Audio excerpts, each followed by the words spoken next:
மா நான் உன்கிட்ட வேணும்னே மறைக்கலம்மா. எப்பயோ நடந்த விஷயம் அது. யதார்த்தமாக நான் போகிற வழியில் சடகோப்பை அடிபட்டு கிடந்தான். அவனை ஹாஸ்பிட்டலில் சேர்க்க வேண்டிய சூழ்நிலை ஆயிடுச்சுமா. மற்றபடி உனக்கிட்ட சொல்லாமல் இருக்கணும்லாம் இல்லைம்மா. நீ வேணும்னே மறைச்சா அது தப்புன்னு நான் சொல்ல வரலடா. அன்னைக்கு உன் சூழ்நிலை சொல்லாம இருந்திருக்கலாம். ஆனா நடந்து முடிஞ்ச இத்தனை நாள்ல சொல்லியிருக்கலாம்லடா. இப்ப வரைக்கும் என்கிட்ட இந்த விஷயத்த சொல்லணும்னு உனக்கு தோணவே இல்லைல்ல?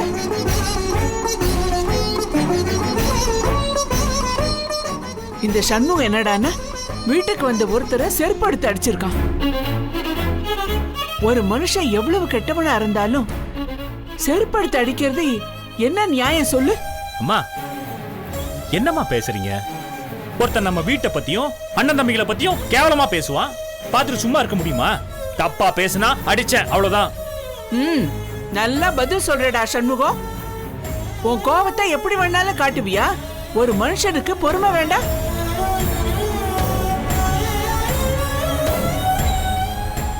இதப்பா ராஜேந்திரா, உன்னைத்தான் கேக்குறேன். லோடு ஏத்தி போயிட்டு இருக்கும்போது வழியில அடிபட்டு கிடந்தான்னு சொல்ற. ஒரு வார்த்தை உங்க அண்ணன்கிட்ட சொல்லணும்னு உனக்கு தோணவே இல்லையாப்பா? இல்லைம்மா, அன்னைக்கு நைட்டு ரொம்ப பதட்டமாக இருந்ததுமா. வைஜெயந்தியும் இப்போதைக்கு யாருக்கும் தெரிய வேணான்னு சொல்லிட்டா. நானே நேரம் கிடைக்கும் போது சொல்கிறேன்னு சொன்னாம்மா. அதான். ஓ, ஓ பொண்டாட்டி சொல்லித்தான் இந்த விஷயத்தை எங்ககிட்ட சொல்லலான்னு இருந்தியா? இல்ல பொண்டாட்டி சம்பந்தப்பட்ட விஷயத்த இவங்க கிட்ட ஏன் சொல்லணும்னு இருந்தியா? அம்மா அப்படிலாம் இல்லம்மா, மறைக்கணும்லாம் எதுவும் பண்ணலம்மா. அம்மா கொஞ்சம் அமைதியா இருங்கம்மா. இங்க பாருங்க, நீங்க கவலைப்படாதீங்க. இங்க யாரும் எதுவும் தப்பு பண்ணல. நம்ம ராஜேந்திரன் பண்ணது உதவி தானம்மா. மீனாட்சி, அவன் உதவி பண்ணட்டும், நல்லா உதவி பண்ணட்டும். யாருக்கு வேணும்னாலும் உதவி பண்ணட்டும். ஆனா அந்த உதவிய நம்ம கிட்ட இருந்து ஏன் மறைக்கணுங்கிறது தானே என்னோட கேள்வி. மீனாட்சி, இவங்க பண்ற விஷயத்த நீ நியாயப்படுத்தாத. வீட்டுக்கு வந்தவங்கள செருப்படுத்த அடிச்சா அது தப்பு இல்லையா? அடிச்சம்மா, தப்பா பேசுனா அடிச்சேன். நம்ம குடும்பத்தை பத்தி கேவலமா பேசுறவன மன்னிச்சுட்டு போற அளவுக்கு எனக்கு பெரிய மனசு இல்லம்மா. இல்ல சண்முகம், வர வர உனக்கு முன்கோபம் ஜாஸ்தி ஆயிடுச்சு. ரொம்ப அவசரப்படுற. அதே மாதிரிதான் அன்னைக்கு பானுவை எல்லாரும் முன்னாடி அடிச்சியே. இப்போ வாழ்க்கையை இழந்துட்டு நிக்கிறியடா. ஒவ்வொரு தடவையும் புத்தி கெட்டு போய் பண்ற தப்பே கடைசியில உனக்கே வணியா வந்து சேருதுடா. அம்மா, நான் இந்த குடும்பத்துக்காக தான் இருக்கேன். எனக்கு இந்த குடும்பத்தில் இருக்கிற ஒருத்தரை தப்பா பேசினா கூட தாங்கிக்க முடியாது. நான் வாழறதே உங்க எல்லாருக்காக தான்.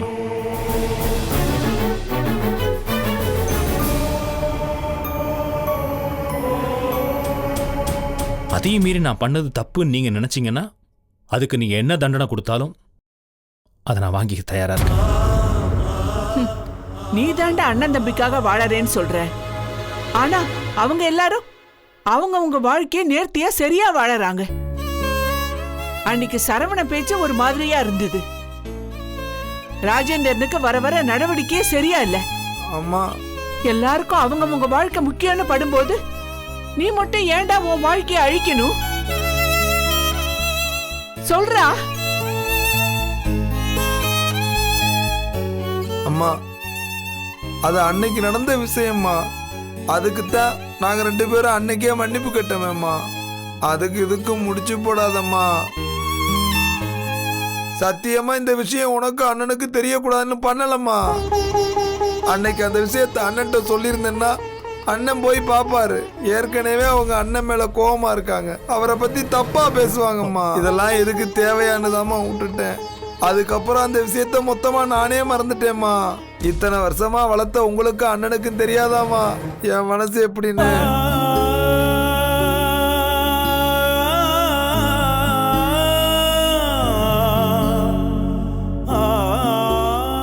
அம்மா, என்ன மன்னிச்சிருமா. அம்மா, இனிமே இந்த மாதிரி தப்பு நடக்காதுமா. நான் வேணா அப்பா போட்டோ மேல சத்தியம் பண்ணட்டுமா? இல்ல உங்க கோபம் தீர்ற வரைக்கும் என்ன தண்டனை வேணாலும் கொடுங்கம்மா, நான் வாங்கிக்கிறேம்மா. அதுக்காக நீங்க கவலைப்பட்டு கஷ்டப்படுறத என்னால பார்க்க முடியலம்மா. அம்மா மா ராஜேந்திரன் தம்பி அழுதுட்டு இருக்காருமா. எந்திரி மா எந்திரிப்பா. பாருங்க, ஏதோ நேத்து வந்தவன் சொல்ற பேச்ச கேட்டு நான் அப்படி பண்றேன்னு நினைக்கிறாங்கண்ணே. சொல்லுங்கண்ணே அம்மா கிட்ட. அம்மா விடுங்கம்மா. அம்மா இந்த குடும்பத்து மேல எல்லாருக்குமே பாசம் இருக்குமா, அதை வெளிக்காட்டுறதுல தான் பிரச்சனை அதிகமா இருக்கு. அம்மா இந்த குடும்பத்தை பொறுத்த வரைக்கும் என்னைக்குமே இருக்கிற அன்பு பாசம் அண்ணன் தம்பிக்கு ஒத்துமைக்கு என்னைக்குமே குறை வராதுமா. அம்மா தப்பு பண்ணா சாமி கிட்ட மன்னிப்பு கேட்கறது இல்லையாம்மா? எங்களுக்கெல்லாம் நீ அண்ணனும் தானம்மா சாமி. ஆ? எது கேட்டாலும் கொடுப்பீங்க. இப்ப மன்னிப்பு கேட்கிறோம், கொடுக்க மாட்டீங்களாம்மா? மா மன்னிச்சிருமா. மா விடுங்கம்மா. இதுக்கு மேல தம்பிங்க 2 பேரும் கஷ்டப்படுறதை என்னால பார்க்க முடியலம்மா. ப்ளீஸ்மா மன்னிச்சிருங்கம்மா. மன்னிச்சிருங்கம்மா. மன்னிச்சிட்டேன்னு சொல்லுங்கம்மா.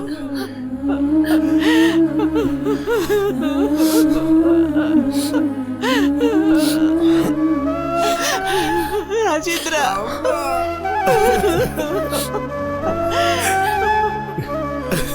அம்மானா அம்மாதான்.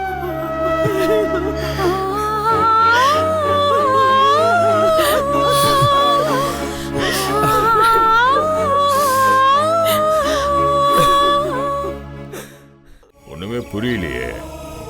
அன்னைக்கு அந்த பையன் சண்முகம் கடவுளை செருப்பால் அடிச்சு கேவலப்படுத்திருக்கான். அதே வேடிக்கை பார்த்துட்டு சும்மா தானே இருந்திருக்கா அங்க. வேடிக்கை பார்த்து வர விட்டாளா? அப்பா கிட்ட எதுவும் சொல்லிடாதுன்னு சத்தியம் வேற வாங்கிருக்கான். அது சரி, அப்புறம் அந்த வீட்லயும் யாருக்குமே தெரியக்கூடாதுன்னு பண்ணிருக்கா பாரு அவ. இவ பண்றது எதுவுமே நமக்கு சாதகமா தெரியும். என்னப்பா நீங்க வைஜெயந்திக்கு ஒவ்வொரு விஷயமும் சரியா திட்டம் போட்டு தான் செய்வா. நீங்க ஏன் திடீர்னு அவன் மேல சந்தேகப்படுறீங்க? அட போடா, அவ மேல நம்பிக்கை வச்சு அழுத்து போச்சு. இன்னைக்கு அந்த குடும்பத்தை காலி பண்றதுக்காகத்தான் டிராமா போறேன்னு சொல்றா. ஆனா நம்புற மாதிரி இல்ல. இப்ப நடக்கிறதெல்லாம் பார்த்தா கைராசி குடும்பத்து மருமகளா செட்டில் ஆயிட்டான்னு தான் தோணுது. என்னங்க நீங்க? அவ வெளியே வந்து அவ்வளவு சொன்னா அதுக்கு மேல என்ன? அதத்தான் அவ டிராமா போடுறான்னு சொல்றேன் நானு. அவ ஏதாவது சொன்னான்னா அதுக்கு அர்த்தம் இருக்குங்க. என்ன காரணம் இருக்க முடியும்? அதைத்தானே கேட்கிறேன். இன்னைக்கு நடந்ததை பார்த்தே இல்ல. அந்த சண்முகம் பையன் மேல பழைய காதல் ஈர்ப்பு இருக்கா என்னமோ எனக்கு புரியல. அப்படி இருந்தா எப்படி நான் அவளை நம்ப முடியும்?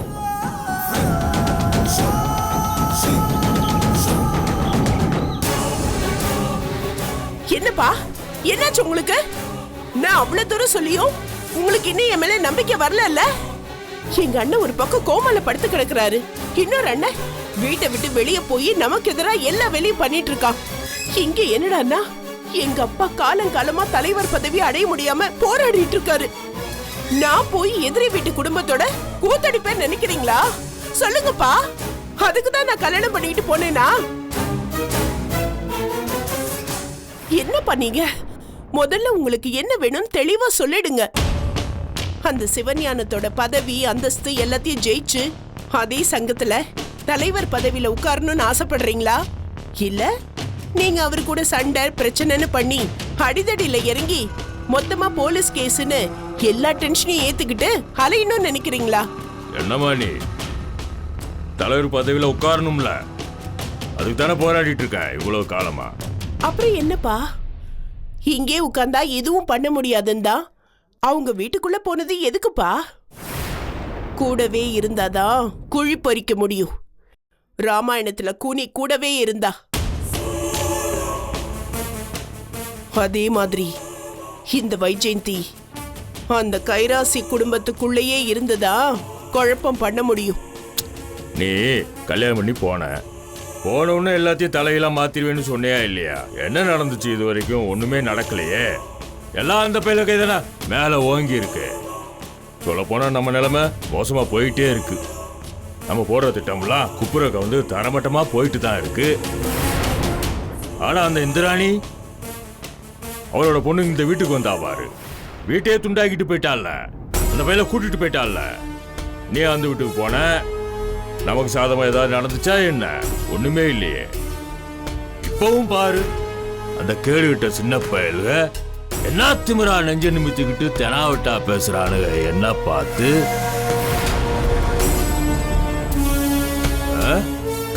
அப்பா நான் அதை மறுக்கல.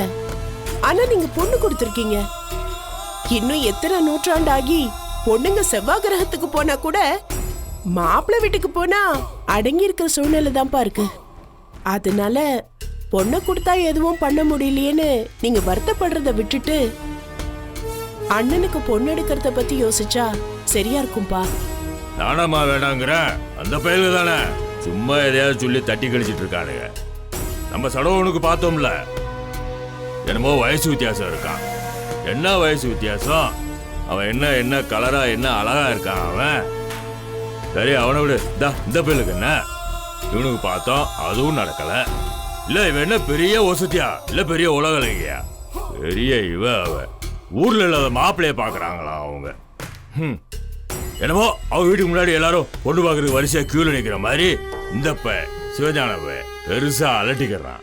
போ சொல்லு விளக்கண்ணைகளை. நான் என்ன பண்ணி தொலையறதுப்பா? அவங்களுக்கு சாதகமாவே எல்லாமே அமைஞ்சு போயிடுது.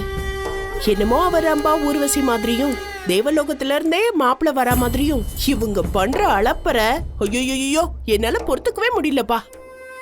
அந்த MS சில்க்ஸ்காரங்க வந்தாலும் வந்தாங்க, ஐயோ எப்பா குடும்பமே மொத்தமா டோட்டலா சேஞ்ச் ஆகி உட்கார்ந்துருக்காங்க. அப்பா நானும் கேள்விப்பட்டம்மா, அந்த MS சில்க்ஸ் சுப்பிரமணியனோட பையனுக்கு இந்த பொண்ணை கட்டி கொடுக்க போறாங்கன்னு. அது பெரிய குடும்பம் தான், வசதியானவங்க தான். அந்த பையனும் நல்லா படித்த பையன் தான். அத்தனை படிப்பு படித்து வெளிநாட்டுக்கெல்லாம் போயிட்டு வந்தவன். இந்த ஊரில் அவன் ஒரே ஆள் தான். பரவாயில்ல, அந்த சிவஞான பையன் நல்ல புளியங்கொம்பா பார்த்து தான் சம்பந்தம் பேசியிருக்கான். பேசினா மட்டும் போதுமா? எல்லாமே நடந்துருமா? இப்பதான் ஆரம்பிச்சு ஒரு புள்ளி வச்சிருக்காங்க, பார்க்கலாம் இவங்க எப்படி கோலம் போட்டு அதுக்கு கலர் அடிச்சு அழகு பாக்குறாங்கன்னு. எங்க ஏற்கனவே ஒரு பக்கம் ஆரம்பமாயிடுச்சு. அந்த இளங்க அவங்க போய் பேசி இது ஏதோ சொல்லி கல்யாணத்தை கலைச்சு விட ட்ரை பண்ணியிருக்கான். பானு பங்குக்கு பானு பண்ணட்டும் நானும் விட்டுட்டேன். இப்பதானே அங்க போய் சாக்கு போக்கு சொல்லி ஒரு வழியா கையில கால விழுந்து கூட்டிட்டு வந்து மேற்படி பேச்சுவார்த்தை பண்ணிருக்காங்க. நீ சொல்ற அவனுங்கெல்லாம் பேசி முடிச்சுட்டு பூ வச்சுட்டு தானே போயிருக்காங்க. பின்ன என்ன பண்ணீங்க? பூ வச்சு பொட்டு வச்சுன்னுட்டு நிச்சயம் பண்ணி தாம்பூல மாத்தி எத்தனை கல்யாணம் கடைசி நேரத்துல கழண்டு போயிருக்கு. அவள ஏன்பா மேளம் வாசிச்சு நாதஸ்வரம் ஊதி ஒன்ன கூட்டிட்டு வாங்கன்னு ஐயர் சொன்ன பிறகு நிக்கிற கல்யாணம் எல்லாம் உண்டுப்பா. இப்பதான் ஏதோ பேச்சுவார்த்தை ஆரம்பமாயிருக்கு, பாத்தலாம். இளங்கோ பண்ண வேலையில பானு மேல அவங்க ரொம்ப கோபத்துல இருக்காங்க. MS சில்க்ஸ் வீட்டுக்காரங்க கூட மனக்கசப்போடு தான் வந்து பேசி முடிச்சிருக்காங்க. நாளைக்கே கூட அந்த வீட்டுல ஒரு ப்ராப்ளம் வரலாம்ப்பா. அப்படி வந்தா அவங்க எப்படி நம்மள யோசிப்பாங்கன்னு சொல்ற நீ?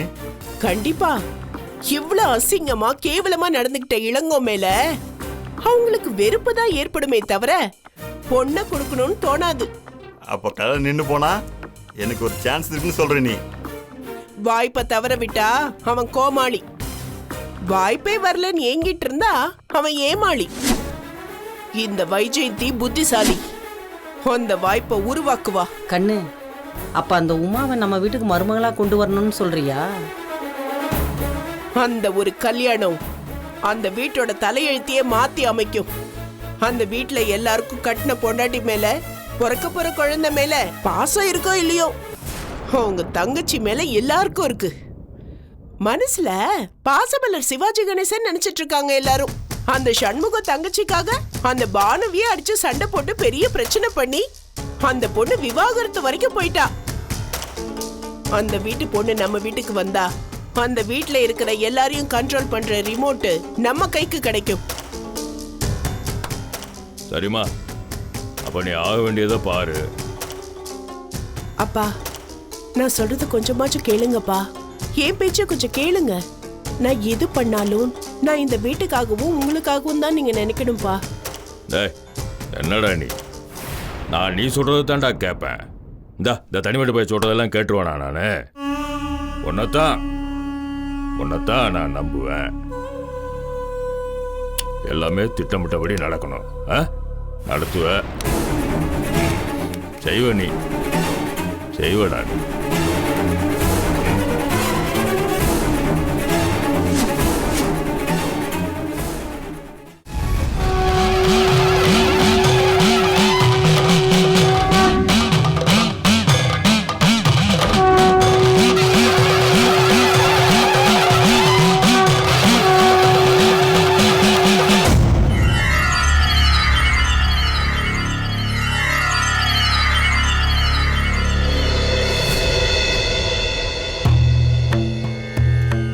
உங்களை பார்த்து ஆசீர்வாதம் வாங்கிட்டு போலான்னு வந்தோம். பாஸ் என்ன பொண்ணு, எப்படி இருக்க? போன மாசம் வர்ஜீனியாவில் யாருக்கும் திருநீர் அனுப்பினீங்க. அங்க பிரச்சனை எல்லாம் சுமூகமா தீர்ந்ததா? உங்க புண்ணியத்துல எல்லாம் சுகமா இருக்காங்க சாமி. அமெரிக்காவில் நேத்தி கூட 2-3 பேருக்கு விவிதியை அனுப்பிச்சேன் சாமி. சாமி கருணையே கருணை சாமி. இல்லம்மா, நம்ம செயல் ஒன்றும் இல்லை. எல்லாமே மேலே இருக்கிறவனோட சித்து விளையாட்டு. இந்த உடல், இந்த சரீரம் எல்லாமே அவன்தானே ஆட்டி படைக்கிறான். ஏதோ நாம அவங்கிட்ட பேசி இந்த சரீரத்துக்குள்ள உள்ள ஆத்மாவை நம்ம சொல் பேச்சு கேட்க வைக்கிறோம். அவ்வளவுதான். சொல்லுங்க, யாருக்கு என்ன பிரச்சனை? 2 பேரும் இவ்வளவு தூரம் இந்த வாசலை தேடி வந்திருக்கீங்கன்னா உங்க வீட்டு வாசல்ல ஏதோ ஒரு பெரிய பிரச்சனை புயல் மாதிரி சுருண்டு உங்க அமைதியை கெடுத்துக்கிட்டு இருக்குன்னு நினைக்கிறேன். அது என்னன்னு என்கிட்ட சொல்லுங்க. கலிக்காமர், நாயனார், சித்தர் எல்லாருக்கும் நிறைஞ்சிருக்கிற இடம் அது. உங்க மனக்குறையை கேட்டு நல்லதொரு தீர்வு சொல்லுவாங்க. சாமி, என் பொண்ணு பானு ரொம்ப நல்ல பொண்ணு. எங்களுக்கு ஒரு பையன், ஒரு பொண்ணு. நாங்க அவளை ரொம்ப செல்லமா வளர்த்துட்டோம்.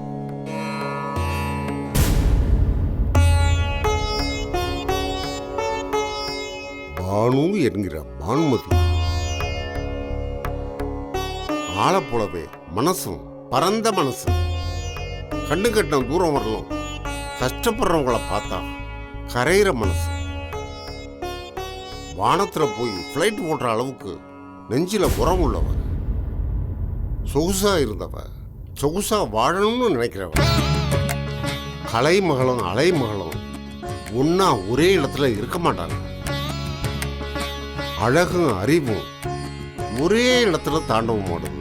உங்க பொண்ணுகிட்ட 2 சேர்ந்து இருக்கும்போது கொஞ்சம் கர்வமும் மாயையும் இருக்கிறதுல தப்பே இல்லை. கோபம் இருக்கிற இடத்துலலாம் குணமும் இருக்கும். பெத்தவங்க, மற்றவங்க, சுற்றி இருக்கிறவங்க எல்லார் மேலையும் ஈட்டி மாதிரி பாய்வாங்க. தேவையில்லைன்னு முடிவு பண்ணிட்டா தூசி மாதிரி தட்டிடுவா. அப்படியே அவளை பார்த்த மாதிரி எல்லா விஷயத்தையும் சொல்றீங்க. ஆமா சாமி, நீங்க சொல்ற மாதிரியே தான் என் பொண்ணு நடந்துக்குவா. சரிம்மா, இப்ப அவளை என்ன பண்ணணும்னு சொல்லுங்க. அவளுக்கு ஒரு இடத்துல பேசி முடிவு பண்ணி கல்யாணம் செஞ்சு வச்சோம். ஆனா அங்க சில பிரச்சனைகள்.